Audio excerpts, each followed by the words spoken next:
सभी साथियों को राम राम नमस्कार। उम्मीद करता हूं आप सभी बहुत ही बढ़िया होंगे। इस वीडियो में हम बात करने वाले हैं आरपीएफ कांस्टेबल एनएसआई की वैकेंसी के बारे में। कहते हैं ना कि जिससे सबसे ज्यादा उम्मीद हो अगर वही धोखा दे दे तो सबसे ज्यादा दुख होता है, और यही हाल हो रहा है आरपीएफ कांस्टेबल एनएसआई की भर्ती में, क्योंकि मैक्सिमम कैंडिडेट को यहाँ पे बहुत ज्यादा उम्मीद थी। जैसे आपको उम्मीद थी, हमें भी यहाँ पे काफी ज्यादा उम्मीद थी कि यहाँ पे एक अच्छी खासी वैकेंसी आपकी निकल के आने वाली है। लेकिन अभी जो इसका नोटिफिकेशन, जिसे डायरेक्टिव 65 बोला जाता है, आपका वो जारी हुआ है, उसके बाद से बहुत ज्यादा मायूसी छाई हुई है कि यहाँ पे आपकी नंबर ऑफ वैकेंसी बहुत कम है। तो इसी के बारे में मैं आप सभी को सारी चीजें क्लियर करने वाला हूं, तो वीडियो को आप लास्ट तक ध्यान से जरूर देखिएगा, क्योंकि मैं आपको अप्लाई डेट भी बताने वाला हूं, साथ ही में नंबर ऑफ वैकेंसी भी यहाँ पे आपकी इंक्रीज होंगी, इसके बारे में भी मैं आपको जानकारी देने वाला हूं। तो वीडियो को आप अंत तक जरूर देखें, और वीडियो पसंद आए तो प्लीज वीडियो को लाइक शेयर करके चैनल को सब्सक्राइब जरूर कर लें और बेल आइकन पर प्रेस कर लें, ताकि फ्यूचर में आने वाली हर एक जॉब अपडेट का नोटिफिकेशन आपको सबसे पहले मिलता रहे। क्योंकि यहाँ पे हर एक इन्फॉर्मेशन आप सभी को पता है, जैसे कि जब वैकेंसी आने से पहले ही हमने आप सभी को ये सारी चीजें टेंटेटिव बता दी थी, और यहाँ पे अब भी जो इन्फॉर्मेशन मैं आपको देने वाला हूँ वो एकदम कंफर्म आपके लिए रहने वाली है। तो आप बेफिक्र होके पूरी चीजों को देख सकते हैं, जिससे कि आपकी हर एक चीज यहाँ पे क्लियर हो जाए। आगे बढ़ते हैं। आगे बढ़ने से पहले देखिए, मैं आप सभी से एक ही चीज कहूंगा, पदों की संख्या भले ही कितनी भी हो, और ये जो भी आपके पद हैं वो टेंटेटिव है, अभी आपको क्लियर हो जाएगा, लेकिन सबसे जरूरी चीज है आपकी तैयारी। अगर आप पहले से तैयारी नहीं करेंगे तो आप आरपीएफ का सपना भूल जाइए, क्योंकि आरपीएफ में जो आपकी कट ऑफ जाती है वो बहुत ज्यादा कट ऑफ जाती है।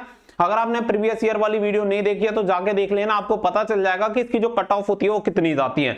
रीजन वाइज इसकी कट ऑफ जाती है, स्टेट वाइज इसकी कट ऑफ बनती नहीं है, तो इसलिए इसकी जो कट ऑफ होती है अच्छी खासी यहाँ पे इसकी कट ऑफ जाती है। तो यहाँ पे आपको अभी से अपनी तैयारी में जुट जाना है, और यहाँ पे आप सभी को वेटेज पता है, सबसे ज्यादा सामान्य अध्ययन का यहाँ पे वेटेज होता है। तो सामान्य अध्ययन के लिए आप सभी को किरण पब्लिकेशन की वाई खान सर की बुक मिल जा सकती है, जिसमें 27,000 प्लस फैक्ट को सम्मिलित किया गया है 1992 से लेके 2022 तक। तो सामान्य ज्ञान और सामान्य विज्ञान आप सभी की यहाँ से कंप्लीट हो जाएगी।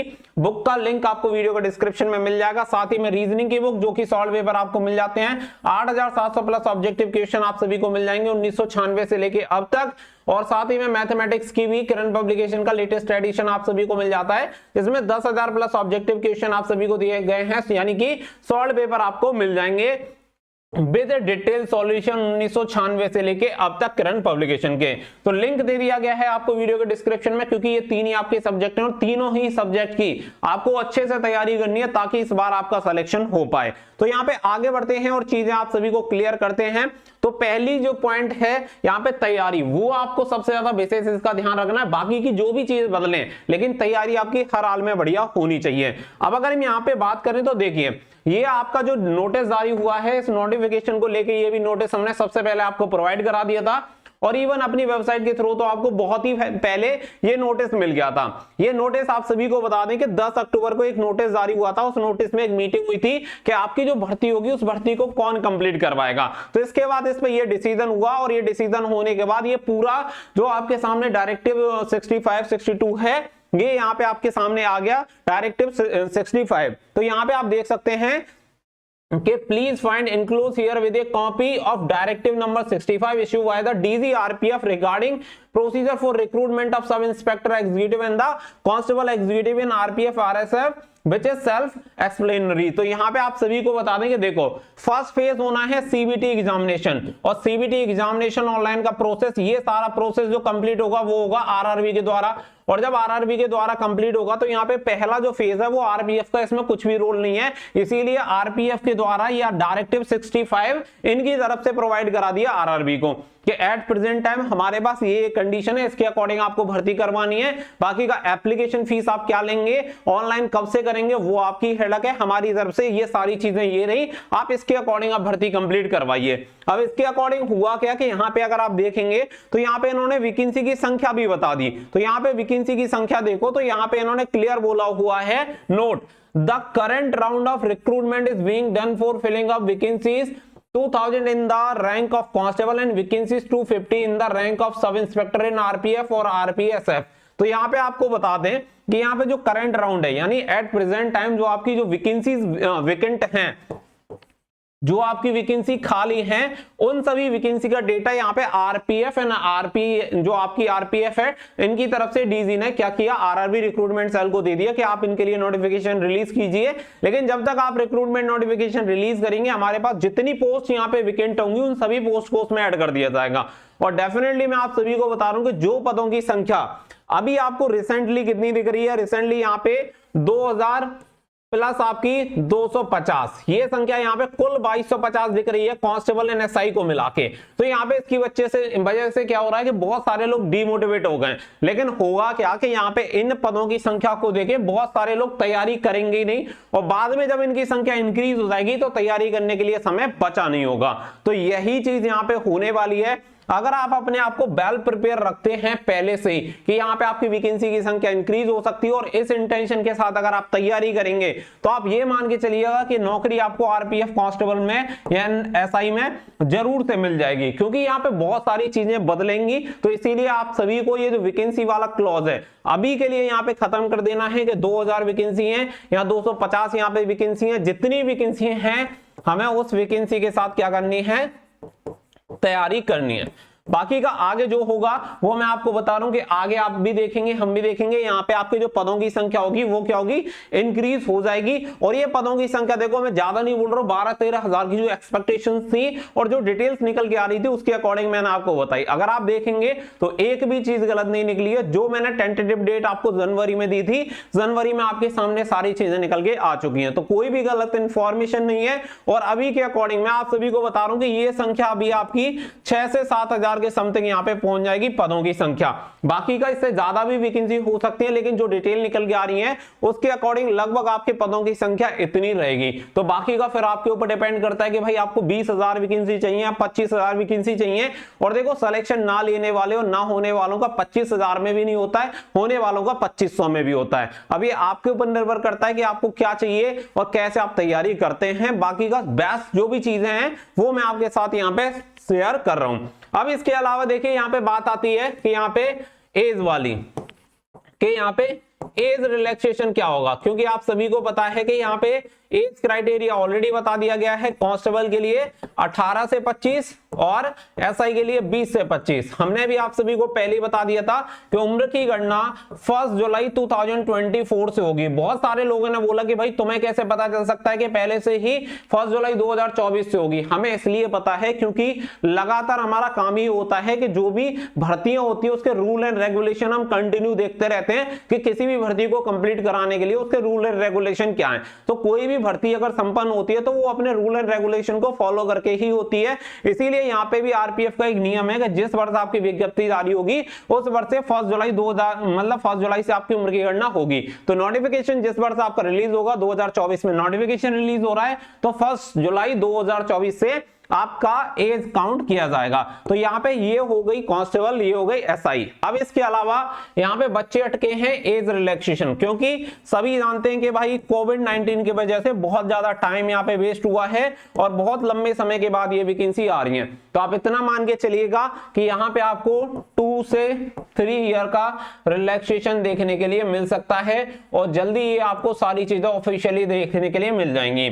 क्योंकि ये डायरेक्टिव जो 65 है इसमें आपको एज रिलैक्सेशन के अकॉर्डिंग कुछ भी देखने के लिए नहीं मिलेगा। वो रेल मंत्रालय के डिसीजन के अकॉर्डिंग जब आपका आरआरबी डिटेल नोटिफिकेशन रिलीज करेगा तो उसमें ये वाला क्लॉज आपको देखने के लिए मिल जाएगा। तो पॉइंट नंबर 2 हो गया आपका यहाँ पे क्लियर। इसके अलावा फिर बात आती है कि यहाँ पे ऑनलाइन कब से होना स्टार्ट हो जाएगा, ऑनलाइन अप्लाई डेट क्या होगी। ठीक है, अब तक कोई जानकारी गलत नहीं दी है तो आप सभी को मैं यहाँ पे क्लियर कर रहा हूं कि लगभग आप मान के चलिएगा 20 जनवरी 2024 के अप्रॉक्स आपके ऑनलाइन एप्लीकेशन फॉर्म होना स्टार्ट हो जाएंगे। क्योंकि देखो भर्ती मैंने पहले ही कहा था सबसे मेन चीज है, सबसे मेन चीज क्या है, लोकसभा इलेक्शन। लोकसभा इलेक्शन से पहले ये सभी वैकेंसी निकलेंगी तो फरवरी से पहले बहुत सारी वैकेंसीज आपकी ऑलरेडी आउट हो चुकी होंगी। इसी तरीके से इसका भी नोटिफिकेशन जारी हो जाएगा आचार संहिता लगने से पहले, क्योंकि देखो डिपार्टमेंट को सारी चीजें पता होंगी कि आचार संहिता कब लगने वाली है, तो उससे पहले ही इसका नोटिफिकेशन रिलीज हो जाएगा। तो लगभग आप मान सकते हैं कि 20 जनवरी के अप्रॉक्स इसका नोटिफिकेशन रिलीज होके इसके लिए ऑनलाइन एप्लीकेशन फॉर्म स्टार्ट हो जाएंगे। और लग रहा है कि इसके जो एग्जामिनेशन होगा वो थोड़ा आगे पीछे हो सकता है, लेकिन यहाँ पे आपको वेल प्रिपेयर रहना है। रिटन एग्जामिनेशन पहले होगा और रिटन एग्जामिनेशन का हाल आप सभी जानते हैं कि इसकी कट ऑफ कितनी जाती है। सभी यार वीडियो को लाइक शेयर कर दीजिए, हर एक इंफॉर्मेशन आपको सबसे पहले मैं प्रोवाइड कराता हूं। कुछ कह रहे हैं कोई बात नहीं, 20 जनवरी गलत है। तो इससे पहले जब मैंने ये बोला था कि आपकी उम्र की गणना 1 जुलाई 2024 को होगी, इससे पहले ये चीज भी गलत थी। जब मैंने बोला था कि नोटिफिकेशन लगभग जनवरी में आपका आ जाएगा, तो वो चीज भी गलत थी। ऐसा होता है कि कोई चीज आने से पहले जब आपको बता दी जाती है तो वो गलत ही होती है। दिक्कत यही है कि कोई भी रिस्पॉन्सिबिलिटी लेना नहीं चाहता, किसी को भी सुनने में क्या मजा आएगा, लेकिन हम रिस्पॉन्सिबिलिटी लेते हैं क्योंकि हम चाहते हैं कि आप पहले से उसके लिए तैयार रहें, क्योंकि इतना समय आपके एग्जामिनेशन के लिए अब नहीं मिलता है। तुरंत से आपका एग्जामिनेशन हो जाता है और फिर इसी की वजह से सिलेक्शन नहीं हो पाता। तो अपनी सिर्फ एक इंटेंशन है कि किसी भी तरीके से आपको नौकरी मिल जाए, और इसीलिए आपको पहले से ही अवेयर किया जाता है। आप किसी भी भर्ती का देख लेंगे, देखो आज मैं बोल रहा हूं तो आज ये चीज आपको कंफर्म नहीं होगी, लेकिन टुमारो आपको ये चीज जरूर से कंफर्म हो जाएगी। इस चीज को आप नोट डाउन करके रखिएगा। हमारी चीज आने वाले टाइम में कंफर्म होती है, साथ ही साथ कभी भी कंफर्म नहीं होंगी, क्योंकि हम आपको पहले ही वो सारी चीजें बता देते हैं। ठीक है, देखो हाइट के लिए कुछ बच्चे पूछ रहे हैं, तो हाइट के लिए मैं ऑलरेडी आप सभी को बता चुका हूं कि हाइट जो आपकी होती है 165 सेंटीमीटर आपकी हाइट होती है मेल कैंडिडेट के लिए। उसके लिए पूरा क्राइटेरिया आप यहां पे जाके चेक कर सकते हैं, नोटिफिकेशन में आपको देखने के लिए मिल जाएगा। इसमें पीएसटी वगैरह से रिलेटेड जो चीजें हैं वो आपको यहाँ पे देखने के लिए मिल जाएंगी, तो उसमें आप देख लेना 165 आपकी हाइट होती है। इसके लिए मैं ऑलरेडी आप सभी को ये सारी चीजें वैसे क्लियर भी करा चुका हूं। यहाँ पे आप देख सकते हैं कि मेल कैंडिडेट की लंबाई कितनी होती है 165 सेंटीमीटर और फीमेल की होती है 157 सेंटीमीटर। कांस्टेबल एनएसआई की दोनों की सेम ही यहाँ पे हाइट क्राइटेरिया होता है। एजुकेशन क्वालिफिकेशन वगैरह वो भी मैंने आपको बता दी, और बाकी का यहाँ पे वैकेंसी आपकी बढ़ जाएंगी। रनिंग जो होती है, रनिंग आपकी 1600 मीटर की रनिंग होती है मेल कैंडिडेट के लिए। कांस्टेबल के लिए 5 मिनट 45 सेकंड में ये रनिंग कंप्लीट करनी होती है। अगर आप यहाँ पे जाते हैं एसआई के लिए तो 1600 मीटर की रनिंग के लिए 6 मिनट 30 सेकंड का समय आपको दिया जाता है। तो इसके अकॉर्डिंग आपकी जो रनिंग होती है वो आपको यहाँ पे कंप्लीट करनी होती है। नोटिफिकेशन में ये सारी चीजें दी हुई हैं, आप एक बार अगर चेक करेंगे तो आपको हर एक चीज देखने के लिए मिल जाएगी, जिसका लिंक मैं आपको वीडियो के डिस्क्रिप्शन में दे रहा हूं, वहां से जाके आप चेक कर लेना। ईच एंड एवरीथिंग आपको वहां पे देखने के लिए मिल जाएगा। यहाँ पे आप देख सकते हैं ये एसआई का आप सभी को दिया हुआ है 6 मिनट 30 सेकंड में, कांस्टेबल का 5 मिनट 45 सेकंड में, फीमेल कैंडिडेट के लिए 800 मीटर की रनिंग 4 मिनट में और 3 मिनट 40 सेकंड में फीमेल कैंडिडेट को यहाँ पे एसआई कांस्टेबल के लिए सारी चीजें दे रखी हैं। आई होप हर एक चीज आपको क्लियर होगी। एग्जामिनेशन के लिए जितना बढ़िया आप तैयार कर लेंगे उतना ज्यादा बढ़िया है। देखो मैं आपको बता दूं, यहाँ पे एग्जामिनेशन में सबसे ज्यादा अगर आप वेटेज देखेंगे, सबसे ज्यादा एक बार वेटेज देख लो, शायद अभी यहाँ पे ऊपर सिलेबस आपका दिखा रखा था, जिससे कि आपको कुछ चीजें समझ में आ जाएंगी कि मैं आपको क्या बताना चाह रहा हूं। यहां टोटल आपके 120 क्वेश्चन होते हैं। 120 क्वेश्चन में से 50 क्वेश्चन आपके जनरल अवेयरनेस में होते हैं। सामान्य अध्ययन हर किसी का स्ट्रांग होता नहीं है, और अगर आपने इसी सब्जेक्ट को स्ट्रांग कर लिया तो यही आपका सिलेक्शन दिलवा सकता है। मैथ रीजनिंग को सभी करते हैं, बस यहाँ पे टाइम का पंगा रहता है। जिसकी स्पीड अच्छी है वो अच्छा स्कोर कर जाता है, और बाकी का जनरल अवेयरनेस जिसकी अच्छी है उसे सिलेक्शन मिल जाता है। जनरल अवेयरनेस के लिए मैं आप सभी को 27,000 प्लस फैक्ट वाली बुक बता रहा हूँ भाई। खान सर, पढ़ने वाले जो खान सर है उनके द्वारा लिखी गई बुक है किरण पब्लिकेशन की, लिंक आपको वीडियो के डिस्क्रिप्शन में मिल जाएगा। तो अभी से जाके इस बुक में लग जाओ और अपनी तैयारी जितनी बेहतर हो सकती है उतनी बेहतर करिए। बाकी का हर एक इंफॉर्मेशन मैं आपको टाइम टू टाइम प्रोवाइड कराता रहूंगा। फिलहाल के लिए बस इतना ही। आप टेलीग्राम से कनेक्टेड रहिएगा और चैनल को भी सब्सक्राइब कर लेना, ताकि फ्यूचर में हर एक जानकारी आप सभी तक पहुंच पाए। मिलेंगे नेक्स्ट वीडियो में। So thank you for watching. जय हिंद, जय भारत।